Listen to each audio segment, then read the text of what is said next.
Hello everyone, how are you? I hope you all are fine. आज हम लोग national institute of open schooling का secondary course painting book 1 का module 2 introduction of western art का lesson number 5 rent का बचा हुआ part आज कवर अप करने वाले हैं। तो चलिए शुरू करते हैं। Hello dear students. Today we are going to start new topic which is Pieta. Title of this topic is Pieta. Artist Michelangelo, medium marble sculpture, period 1498 to 1499. Style is also Renaissance. Collection St. Peter's, Rome. इसका collection Saint Peters रोम में रखा गया है। General description about Pieta. Pieta is a sculpture made by Michelangelo in 1498 to 1499. Pieta एक sculpture है जिसे Michael Angelo ने बनाया था 1498 एंड 1499 के बीच में। It is created from a single slab of marble. इसे इन्होंने सिंगल स्लैब ऑफ मार्बल पे क्रिएट किया था। This famous work shows Virgin Mary holding the dead body of Christ in her hands. इस फेमस वर्क में उन्होंने क्या लिखा था कि जो वर्जिन मैरी थी उन्होंने क्राइस्ट के डेड बॉडी को अपने हाथ में होल्ड किए हुए हैं। The mother sits while Christ rests dead on her lap. माँ बैठी है और उनके गोद में जो क्राइस्ट है वो डेड होके पड़े हुए हैं। The interpretation of his works balance the Renaissance ideal of classical beauty and artist's own creative expressions.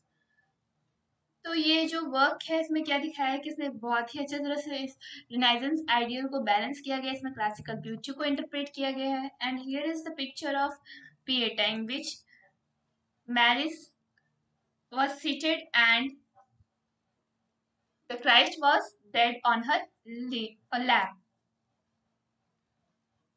And the sculpture of the sculpture is pyramidal in shape. और जो स्ट्रक्चर है इस स्कल्पचर का वो किस शेप में पिरामिडल शेप में है। Here he depicts Madonna much younger than her son. The Christ to express her purity. यहाँ पे जो मैडोना है उन्होंने क्या दिखाया कि जो उनका सन है बहुत ही ज्यादा छोटा है और उनकी प्योरिटी को यहाँ पे शो किया गया है। This is the most highly finished work of Michael Angelo और ये माइकल एंजेलो के द्वारा हाईली फिनिश्ड वर्क है। This sculpture has unique drapery movements and strong anatomy details. इस स्कल्पचर में बहुत ही अच्छे ढंग से ड्रैपरी किया गया था, साथ में जो एनाटॉमी डिटेल्स को भी अच्छे से स्ट्रांगली शो किया गया था। The other famous works of art created by Michelangelo are the sculpture of David Moses and the frescoes on the ceiling of the Sistine Chapel in Rome. और जो other famous work है art Michelangelo का वो है David Moses और frescoes का sculpture जो कि रोम के सीलिंग में है, Sistine Chapel in Rome. And now here is your text question 5.3. Try to solve these questions. And the next topic is the night watch. Title of this topic is The Night Watch. Artist Rembrandted. Medium oil on canvas. Period 1642. Style is also Renaissance or Baroque. Collection Rijks museum Amsterdam. तो इसके collection को Amsterdam में रखा गया है। General description how the Night Watch. Rembrandt was a Dutch painter. जो Rembrandt थे वो एक डच पेंटर थे। He was a realist in most of his paintings we see the mysteries in the play of light and shade. वो एक realist थे और उनके ज़्यादातर हम लोग पेंटिंग्स में देखते हैं कि उन्होंने बहुत ही मिस्टीरियस तरीके से अपने पेंटिंग में लाइट और शेड का उपयोग किया है। This tends to highlight the soul of the painting और यही इनके पेंटिंग्स की आत्मा भी कही जाती है। Rembrandt painted Night Watch between 1642 1642। जो रिब्रांडेड थे उन्होंने नाइट वॉच को 1640 से 1642 के बीच में पेंट किया था। For a long time, the painting was kept coated with a dark varnish, which gave the incorrect impression that the painting depicted a night scene. But when the varnish was removed in 1940, it was discovered to represent broad daylight. तो ये बहुत लंबे time तक इसमें जो था जो painting में डार्क मोड में रखा गया था और इससे इसके जो पेंटिंग है उस पर इनकरेक्ट इम्प्रेशन पड़ रहा था। लेकिन जब उसके वार्निश को रिमूव किया गया 1940 में तो ये डे लाइट में रिप्रेजेंट हो रहा था। This painting illustrates the young captain giving order to his lieutenant to march his company civilians। इस पेंटिंग में क्या शो किया जा रहा है कि जो यंग कैप्टन है वो अपने लेफ्टिनेंट को मार्च पास्ट करने के लिए ऑर्डर दे रहे हैं। The painting shows effective use of light and shadows। इस पेंटिंग में लाइट और शेडोज का इफेक्टिव तरीके से यूज किया गया है। The captain is dressed in black with a red sash। जो कैप्टन है वो ब्लैक और रेड सैश में ड्रेस्ड है।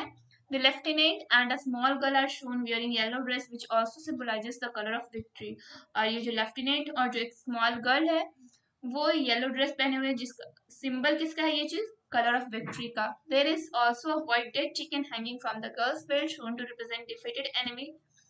वहां पे एक व्हाइट डेड चिकन को भी हैंग किया गया है गर्ल्स बेड के पास, जिसे रिप्रेजेंट किया गया है कि ये एनिमी को इन्होंने डिफीट किया है। In the background stands a drummer to energize the march. और बैकग्राउंड में ड्रमर स्टैंड्स है जो कि मार्च को एनर्जाइज कर रहे ड्रम बजा करके। The painting shows the master to depict the traditional military portraits with expression। और इस पेंटिंग में बहुत ही अच्छे तरीके से ट्रेडिशनल मिलिट्री पोर्ट्रेट्स को एक्सप्रेस किया गया है। Here is a picture of the night watch।